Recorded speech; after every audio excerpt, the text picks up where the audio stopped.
কথাটো বেয়া পায়। You cannot be. You cannot be God.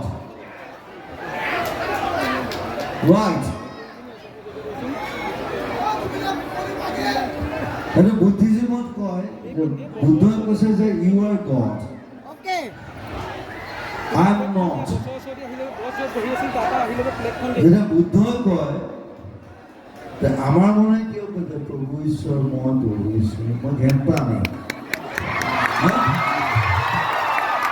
So এইবিলাক বস্তু নাকে ক'ব লাগে। So don't say প্ৰভু ঈশ্বৰ. Yes, you respect. Right? You respect me. Don't say that.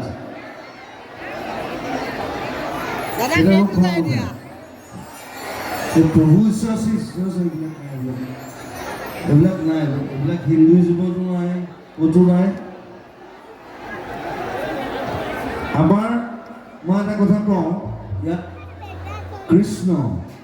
Krishna ভগৱান নহয়, তেওঁ কেতিয়া ভগৱান আছে, he was a man. আৰু এটা কথা কম নেকি? সেইটো ইয়াত নক'ব, ইয়াত ক'লে দিগদাৰ হ'ব। What was Krishna?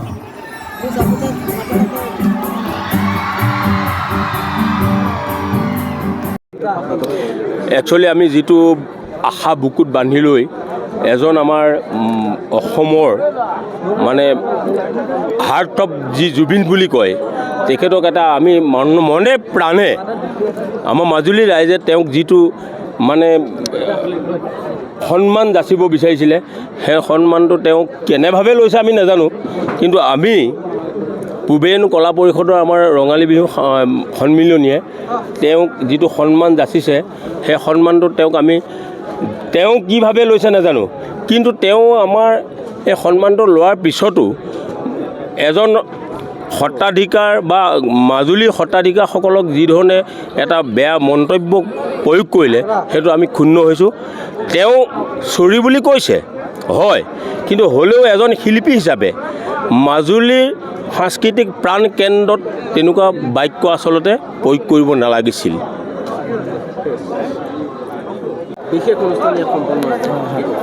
হয়, এইবাৰ আমি ৬৬ সংখ্যক গড়মূৰ কেন্দ্ৰীয় ৰঙালী বিহু সন্মিলন অনুষ্ঠিত কৰিছোঁ।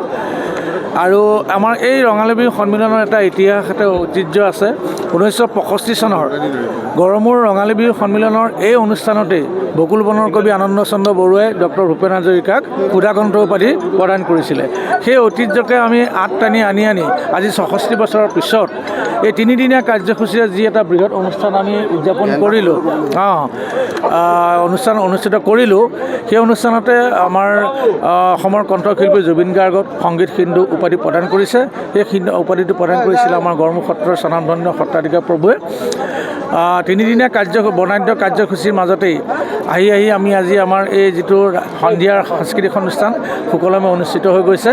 গতিকে আশা ৰাখিছোঁ সম্পূৰ্ণ ঐতিহ্যৰ পৰম্পৰা ৰক্ষা কৰি আমাৰ অনুষ্ঠানটো যাতে জগত সভালৈ আগবাঢ়ি যায়, সেইকাৰণে আমি যৎপৰোনাস্তি চেষ্টা কৰিছোঁ। আপোনালোকৰ লগতে সমগ্ৰ মাজুলীবাসী তথা অসমবাসী ৰাইজৰ সহায় সহযোগিতা আশীৰ্বাদ কামনা কৰিছোঁ। দেখা পোৱা গ'ল যে সত্ৰাধিকাৰ কৃতজ্ঞতাৰে স্বাগতম জনাইছোঁ আৰু এই পবিত্ৰ মুহূৰ্তত আমি গৌৰৱেৰে অনুৰোধ জনাইছোঁ 1965 চনৰ আপুনি বহুত আগৰ পৰা আৰম্ভ কৰিছে, এই মঞ্চতেই 12 ভাৰত ৰত্ন ডক্টৰ ভূপেন হাজৰিকাদেৱক ইয়াত এটিছিলে। আজি মঞ্চত আপোনাক সংগীত সিন্ধু এটি উপাধিৰে বিভূষিত কৰিব বিচাৰিছে। গতিকে আমি সকলোকে আগবাঢ়ি আহিবৰ বাবে অনুৰোধ জনাইছোঁ।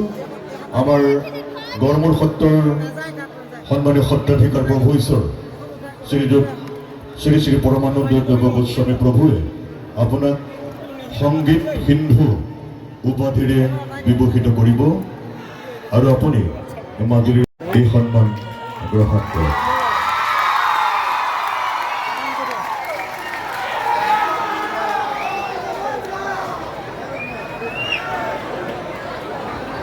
আৰু লগতে এখন ষ্টুডেণ্ট দুষ্মন্ত বৰাই আপোনাক আগবঢ়াব।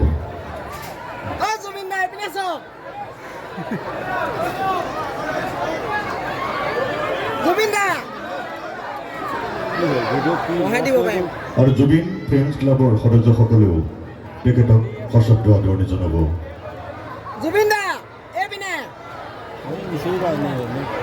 এয়া মাজুলীৰ এক স্মাৰক আপোনালৈ আগবঢ়াইছে।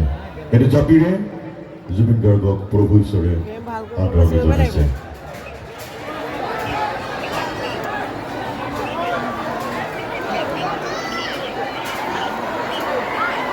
এখন বেতৰ বিচনীৰে জুবিন গাৰ্গ আদৰণি জনাইছে।